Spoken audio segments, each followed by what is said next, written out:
नमस्कार। रोजगार उन्मुख कौशल प्रशिक्षण कार्यक्रम में आप सभी का स्वागत है। इस प्रशिक्षण कार्यक्रम में आज हम इंटरनेट और कम्युनिकेशन टॉपिक के अंतर्गत इंटरनेट सिक्योरिटी के रिगार्डिंग बेस्ट प्रैक्टिसेस और साथ में ये जानेंगे कि इंटरनेट सिक्योरिटी में हम डेटा को कैसे सिक्योर कर सकते हैं और कैसे अनऑथराइज अटैक से बच सकते हैं। तो आज के सेशन को प्रारंभ करते हैं।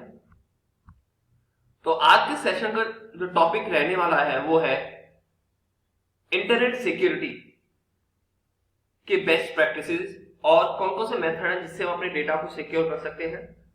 तो सबसे जो पहला मेथड है जो बहुत इंपॉर्टेंट भी है कह सकते हैं, पहला है स्ट्रॉन्ग पासवर्ड।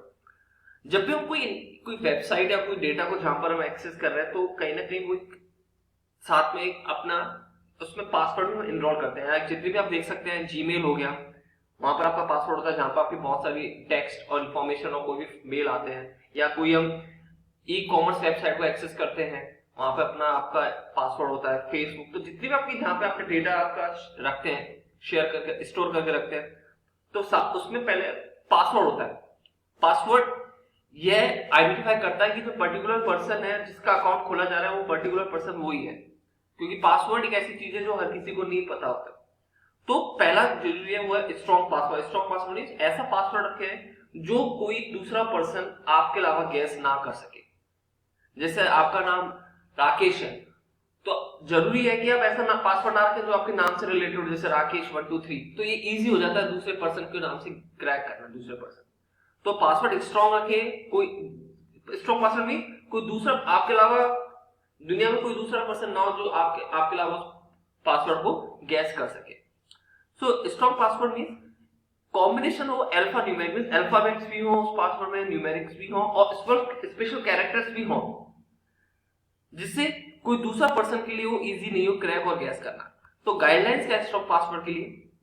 पहला, कम से कम कि पासवर्ड का लेंथ 12 से 14 कैरेक्टर्स, बट इसमें हम रिलैक्सेशन दे सकते हैं। यदि आप 8 से 10, आपको इतना बड़ा पासवर्ड याद नहीं रहता खुद को, तो आप 8 से 10 कैरेक्टर, 8 कैरेक्टर तो कम से कम रखें। कुछ जैसे जीमेल है वो कहता है कि कम से कम 8 कैरेक्टर का हो, 8 से कम ना हो, तो आप 8 रख लीजिए, 8 9 10 कैरेक्टर जो भी आपको, बट 8 से कम लेंथ ना रखें। दूसरा, ऐसा पासवर्ड रखें जिसमें रिपीटेटिव वर्ड ना हो या डिक्शनरी वर्ड ना हो, यूजर नेम और पैट नेम ना हो। जैसे आपका यूजर नेम जैसे राकेश कुमार @gmail.com है तो राकेश कुमार पासवर्ड मत रखो, या कोई पैट नेम आपका हो, या डिक्शनरी वर्ड्स हैं जैसे, या वर्ड्स का रिपीटेशन, ऐसे वर्ड्स, ऐसे जो पासवर्ड है उनको अवॉइड करें। तीसरा, नंबर्स और सिंबल्स को पासवर्ड में जरूर डालें, जैसे @, हाइफन, स्टार। तो ऐसे सिंबल्स रखेंगे तो थोड़ा पासवर्ड टफ बनता है।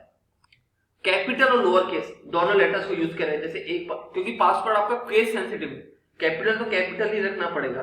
जैसे आप 1 2 वर्ड बीच में कैपिटल डाल दें तो वो डिटेक्ट करना दूसरे पर्सन को बहुत टफ हो जाता है। मल्टीपल साइट, जैसे मल्टीपल साइट्स पे आपके पासवर्ड है तो सेम पासवर्ड ना रखें। जैसे आप जीमेल का आपका पासवर्ड, फेसबुक का अगर सेम पासवर्ड आप हर जगह लगा रहे हैं तो उसको अवॉइड करें। थोड़ा पासवर्ड में थोड़ा सा चेंज लाएं। और तो पब्लिक में जो चीज बहुत फेमस है, जो ज्यादा चल रही है, उस चीज से भी रिलेटेड कोई पासवर्ड ना रखें, उनको भी अवॉइड करें। तो इस तरह से कुछ गाइडलाइन है जिससे आप अपना एक पासवर्ड को स्ट्रॉन्ग कर सकते हैं। दूसरा जो फीचर है बेस्ट प्रैक्टिस वो है बैकअप योर डेटा। जो भी आप डेटा रख रहे हैं उसका बैकअप रखें, क्योंकि डेटा वो कभी भी करप्ट हो सकता है, लॉस्ट हो सकता है। तो उसका हमेशा कॉपी, बैकअप मींस एक एक्स्ट्रा कॉपी बना रखें अपने पास, या सीडी में बना रख सकते हैं, या पेन ड्राइव में बना के रख सकते हैं, जिससे कि यदि आपको वो डेटा लॉस्ट हो जाता है जो आप सेंड कर रहे हैं नेटवर्क पे, तो बाद में ये बैकअप डेटा आपको काम आ जाएगा। तो हमेशा एक एक्स्ट्रा कॉपी बना रखें अपने डेटा की। थर्ड है आपका encryption software. Encryption software use करें, जैसे व्हाट्सएप है वो एंड टू एंड इंक्रिप्शन है। इंक्रिप्शन मींस आपका जो डेटा है वो आपका डेटा, जैसे आपने बोला हेलो, तो हेलो ना होके वो किसी इंक्रिप्टेड डेटा में सेंड हो रहा है नेटवर्क पे, जिससे थर्ड पार्टी जो आपका हैक करना चाहती है उसको पता नहीं चल रहा कि एक्चुअली डेटा क्या जा रहा है। तो ऐसे इंक्रिप्शन जो सॉफ्टवेयर यूज करें जिससे कि आपका डेटा कहीं भी गैस ना हो सके थर्ड पार्टी को। फोर्थ है यूजर नेम और पासवर्ड को प्राइवेट रखें। ये बहुत इंपॉर्टेंट टॉपिक है, एक पार्ट है इसका, कि कभी भी आप जैसे इंटरनेट पर जा रहे हैं, साइबर कैफे जा रहे हैं, वहां पर अपना कभी भी यूजर नेम और पासवर्ड को शेयर ना करें। कभी कभी आता है कि आप इसको सेव करना चाहते हैं, कभी भी ना करें इसको। जो भी आपका पासवर्ड और यूजर नेम है इसको कभी भी सेव ना करें, स्पेशली वहां पर जहां पर आप कभी कभार यूज करते थे। साइबर कैफे में आप रोज नहीं जाते, और साइबर कैफे में ऐसे आपके पास बहुत सारे पर्सन आने वाले, तो आपके वो यूजर नेम पासवर्ड का यूज करके मींस एक अनऑथराइज्ड वे से डेटा को चुरा सकते हैं। तो अपने यूजर नेम पासवर्ड को कभी भी शेयर ना करें, उसे प्राइवेट ही रखें। और दूसरी बात, जब भी कभी आप ऐसे सिस्टम पे जा रहे हैं जो आपका नहीं है, जैसे किसी साइबर कैफे में जा रहे हैं, तो हमेशा कहीं जीमेल या कोई फेसबुक आप एक्सेस कर रहे हैं तो हमेशा उसको लॉग आउट करके आए। लॉग आउट नहीं करेंगे आपका वो ओपन रहेगा, फिर आपको तो लगेगा कि आप आ गए, बट कोई थर्ड दूसरा पर्सन आपके यूजर आपके अकाउंट से कुछ मींस अनफेयर कंटेंट डाल सकता है और लोगों को लगेगा वो कंटेंट आप डाल रहे हैं। बट तो हमेशा इंश्योर करें कि जब भी आप कोई ऐसे सिस्टम पे जा रहे हैं जिससे जहां आप बहुत कम बैठते हैं, तो ऐसे सिस्टम से आप अपना जीमेल फेसबुक जो भी है जहां से आप साइन इन कर रहे हैं उसको आप साइन आउट भी करें। नेक्स्ट है रजिस्टरिंग विद वेबसाइट। तो जिस वेबसाइट से हम कभी कभी जैसे रजिस्टर करते हैं तो वहां पे आता है terms and condition, accept don't accept, तो उनकी प्राइवेसी पॉलिसी को पढ़ ले। जैसे जीमेल है या फेसबुक है वो रजिस्टर्ड है, वो बहुत अच्छी साइट्स हैं, तो उनकी प्राइवेसी पॉलिसी आप एक बार पढ़ के देख आप थोड़ा करके आप आगे एक्सेप्ट भी कर सकते हैं। लेकिन जो ऐसी वेबसाइट जो आप कभी जानते भी नहीं है उसमें, तो कभी कभी वो क्या करते हैं, वो ऐसी इंफॉर्मेशन आपको पर्सनल इंफॉर्मेशन, तो ऐसी पॉलिसी रखते हैं जिसमें आपकी पर्सनल इंफॉर्मेशन शेयर हो रही हो, तो हमेशा पहले एक्सेप्ट करने से पहले उनकी प्राइवेसी पॉलिसी को, रजिस्टर्ड वेबसाइट से करने से पहले उनकी प्राइवेसी पॉलिसी को आप जरूर अच्छे से पढ़ लें। नेक्स्ट है पर्सनल इंफॉर्मेशन को कभी भी शेयर नहीं करना है। तो जब भी आप अपनी कोई फॉर्म्स फिलअप कर रहे हैं इंटरनेट पर, तो ध्यान रखें कि वो कहीं शेयर ना हो, ओके? क्योंकि आपकी यदि इंफॉर्मेशन और ईमेल यदि कहीं यूज हो रहा है तो कोई थर्ड पार्टी अनऑथराइज्ड यूजर उसको यूज कर सकता है और किसी दूसरे पर्सन को आपके बिहाफ पर, आपको पता भी नहीं, और आपकी ईमेल आईडी को यूज करके वो फेक और अनवांटेड मेल भेज सकता है। तो आप उसी वेबसाइट पर फॉर्म फिलअप करें जो ट्रस्टेड हो, ठीक है? तो ये बहुत इंपॉर्टेंट पॉइंट है कि अपना पर्सनल इंफॉर्मेशन आप कहीं भी शेयर ना करें। आगे चलते हैं। नेक्स्ट है सिक्योर ट्रांजैक्शन। ये बहुत इंपॉर्टेंट टॉपिक है क्योंकि आज का जितने भी ट्रांजैक्शन हो रहे हैं, क्योंकि ट्रांजैक्शन ऐसी चीज है जहां पर आपका बहुत कॉन्फिडेंशियल और एक सेंसिटिव डेटा ट्रांसफर होता है ओवर द इंटरनेट। तो आपका जो भी ट्रांजैक्शन कर रहे हैं वो सिक्योर हो, तो इसके लिए जरूरी है कि आप खाली ऑनलाइन शॉपिंग जब भी आप कर रहे हैं, ट्रांजैक्शन मींस आप कुछ शॉपिंग कर रहे हैं, ट्रांजैक्शन कर रहे हैं, मनी का ट्रांजैक्शन हो रहा है आपका, तो ऑनलाइन शॉपिंग ऑनलाइन ट्रांजैक्शन कर रहे हैं तो खाली सिक्योर वेबसाइट को यूज करें। जैसे अमेजोन हो गया वो सिक्योर है, फ्लिपकार्ट हो गया, मिंत्रा हो गया। तो मैं कोई रिकमेंडेशन नहीं ले रहा हूँ, बट ऐसे एक दो वेबसाइट का नाम बता रहा हूँ जो सिक्योर है। आप ऐसे कोई वेबसाइट पे ना चले जाएं कि जो सिक्योर ना हो और आपका जो भी आप उसमें डेबिट कार्ड की या नेट बैंकिंग की इंफॉर्मेशन डालते हैं वो कभी कभी क्या होती है, वो उनके सर्वर पर स्टोर हो जाती है जिनकी वेबसाइट सिक्योर नहीं है, मैं उनकी बात कर रहा हूँ।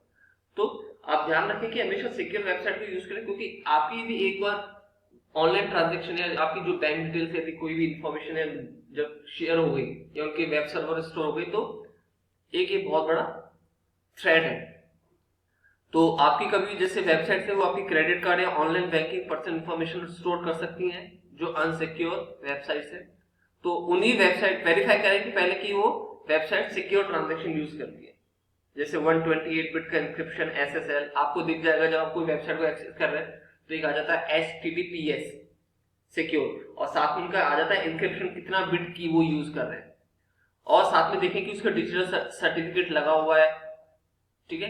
तो वो दिख जाएगा जब आपका वेब ब्राउजर के एड्रेस बार में गोल्डन लॉक होगा। यदि आपको गोल्डन लॉक दिख जाता है, तो वो वेब ब्राउजर आपका सिक्योर है। तो नेक्स्ट पॉइंट है वो है एंटीवायरस और एंटी स्पाईवेयर सॉफ्टवेयर का यूज। तो आपका जो भी आप जिस सिस्टम पर कंप्यूटर पर आप अपना डेटा सेंड करते हैं, ट्रांजैक्शन करते हैं, जो भी एक्टिविटीज करते हैं, ऑनलाइन एक्टिविटीज, जरूरी है कि आप उस सिस्टम पे एंटीवायरस या एंटी स्पाईवेयर सॉफ्टवेयर को इंस्टॉल करें। ये क्या करते हैं, जितनी भी आपके वायरस या पेन ड्राइव लगा रहे हैं या कोई भी दूसरी फाइल कॉपी कर रहे हैं, तो ये पहले डिटेक्ट कर लेते हैं कि इसमें कोई वायरस है या नहीं है। तो वायरस होगा तो उस वायरस को आप वो डिटेक्ट करते हैं, उसको हटा देते हैं, जिससे कि आपका सिस्टम आपका सेफ रहता है। और साथ में इन सॉफ्टवेयर्स को अपडेट करते रहे टाइम टू टाइम। नेक्स्ट है कि कोई जो अननोन यूजर से मेल आता है उसको तुरंत रेस्पॉन्ड ना करें। जैसे कुछ मेल्स आते हैं आपको जॉब प्रोवाइड कराने के लिए, लॉटरी रिजल्ट्स के लिए, ठीक है, क्योंकि आपकी लॉटरी लग गई है ये मेल आईडी पे और आपको ये जॉब मिल रही है तो आप इतना इतना पैसा जमा करें, ऐसा कुछ मेल्स अननोन यूजर से जो आप जानती नहीं है और आपको लगता है कि यार ये मेल मुझे आया, मींस ये मुझे जानते हैं या कुछ लॉटरी निकली है। बट मैक्सिमम केसेस में ये होता है, मैक्सिमम कैसे मैं बता रहा हूँ 99% ये सब फेक मेल्स होते हैं। तो एक जरूरी है कि आप डायरेक्टली इसको इमीडिएटली रिस्पॉन्ड ना करें, पहले उनकी ऑथेंटिसिटी जो है, पहले उनकी सच्चाई को वेरीफाई करें कि ये जो पर्सन है वो ट्रू पर्सन है, कोई फेक पर्सन नहीं है। तो पहले उनको वेरीफाई करें, उसके बाद ही कोई आप उसको रेस्पॉन्ड करें, क्योंकि इनमें कई वायरस भी हो सकते हैं। वो जो लिंक देते हैं कि इस लिंक पर क्लिक करके आप अपना लॉटरी क्लेम कर सकते हैं, तो लिंक में वायरस भी होते हैं जो आपके सिस्टम में इंजेक्ट हो सकते हैं और आपके पर्सनल इंफॉर्मेशन को वो कलेक्ट कर सकते हैं। तो कभी भी, और ऐसी जो अननोन यूजर्स की जो मेल आते हैं उनमें जो अटैचमेंट है उनको कभी भी ओपन ना करें, क्योंकि उनमें वायरस हो सकते हैं, जैसे मैंने आपको बताया, और वो वायरस आपकी सिस्टम में जो भी पर्सनल इंफॉर्मेशन स्टोर है उसको स्टोर करके उनके वेब सर्वर को भेज सकते हैं। तो ऐसी चीजों में बहुत सावधानी बरतने की जरूरत है। जो नेक्स्ट है वो है फायरवॉल इंस्टॉल करना। फायरवॉल बेसिकली एक सिस्टम में काम आता है। जनरली जो ऑर्गेनाइजेशन जो अपना वेबसाइट्स को उनके ऑर्गेनाइजेशन तक ही सिक्योर रखना चाहते हैं, मीन्स उनके ऑर्गेनाइजेशन की खाली एक ऐसी वेबसाइट जो कि पर्टिकुलर एम्प्लॉयज ही उसी ऑर्गेनाइजेशन यूज करें तो फायरवॉल यूज करते हैं। और कोई भी थर्ड पार्टी उस ऑर्गेनाइजेशन से बाहर उस वेबसाइट को एक्सेस करता है तो फायरवॉल क्या होता है, पहले वो पैकेट्स को चेक करेगा, यदि कोई अनऑथराइज पर्सन उस ऑर्गेनाइजेशन से बाहर कोई पर्सन उसको एक्सेस करना चाहता है तो वो उस रिक्वेस्ट को रिजेक्ट कर देता है और कोई भी उसको थर्ड पार्टी उसको एक्सेस नहीं कर पाती। तो फायरवॉल बेसिकली जैसे डिफेंस कंपनीज हो गई जो उनकी वेबसाइट में जो भी डेटा है उनको सिक्योर रखना चाहती है बाहर के एनवायरनमेंट से, उनकी कंपनी के बाहर के एनवायरनमेंट से, तो वो फायरवॉल इंस्टॉल करती है। तो फायरवॉल एक कॉम्बिनेशन होता है सॉफ्टवेयर और हार्डवेयर का। नेक्स्ट है आपके ऑपरेटिंग सिस्टम जो है और कंप्यूटर में जो भी विंडोज या हो गया या लिनक्स हो गया, यूनिक्स हो गया, या जितने भी सॉफ्टवेयर एप्लीकेशन उनको रेगुलरली अपडेट करते रहे, क्योंकि हर एक दिन आपके सॉफ्टवेयर ऐसी चीज है उसमें पैचेस ऐड होते रहते हैं और नई नई फंक्शनलिटीज ऐड होती रहती है। तो उनको, क्योंकि हर एक सेकंड में एक नया वायरस इस दुनिया में आ रहा है, तो उससे बचने के लिए वो एंटीवायरस तो अपने सिस्टम में वो अपडेट करते रहते हैं। तो हर रेगुलरली, हर दिन नहीं तो वीकली इसको अपडेट करते रहे अपने जितने भी ऑपरेटिंग सिस्टम और सॉफ्टवेयर एप्लीकेशन को, जिससे कि आपका सिस्टम भी अपडेट रहे और इन ऑनलाइन थ्रेट से बच सके। जो लास्ट प्रैक्टिस है, हम बोल सकते हैं कि जब भी आप कोई वेबसाइट को विजिट करते हैं तो एक एडिशनल इंफॉर्मेशन उनकी वेब सर्वर से बनती है, उसको बोलते हैं कुकीज। वो आपके सिस्टम में क्रिएट हो जाते हैं और वो इन कुकीज आपकी पर्सन और लॉगिन डिटेल्स को कंटेन करते हैं, ठीक है। तो हमेशा ये है कि आप अपनी कुकीज को आप थोड़ी थोड़ी टाइम में क्लियर करते रहें, जिससे कि आपकी लॉगिन डिटेल्स कहीं भी ट्रैक नहीं हो सके अनऑथराइज्ड यूजर्स के थ्रू। तो अपनी जितनी भी कुकीज है उनको, कुकीज आपकी हिस्ट्रीज में आती है। हिस्ट्री में जो कौन कौन सी वेबसाइट आप एक्सेस करें तो हिस्ट्री में जाके आप उनकी डेटा को क्लियर कर सकते हैं, कुकीज को क्लियर कर सकते हैं, जिससे कि आपकी लॉगिन डिटेल्स और जो भी पर्सनल इंफॉर्मेशन वो कोई भी third party unauthorised person track नहीं कर सकते। सो आई होप आपको आज का ये सेशन इंटरेस्टिंग और समझ में आया होगा। आज के सेशन के लिए बस इतना ही। धन्यवाद।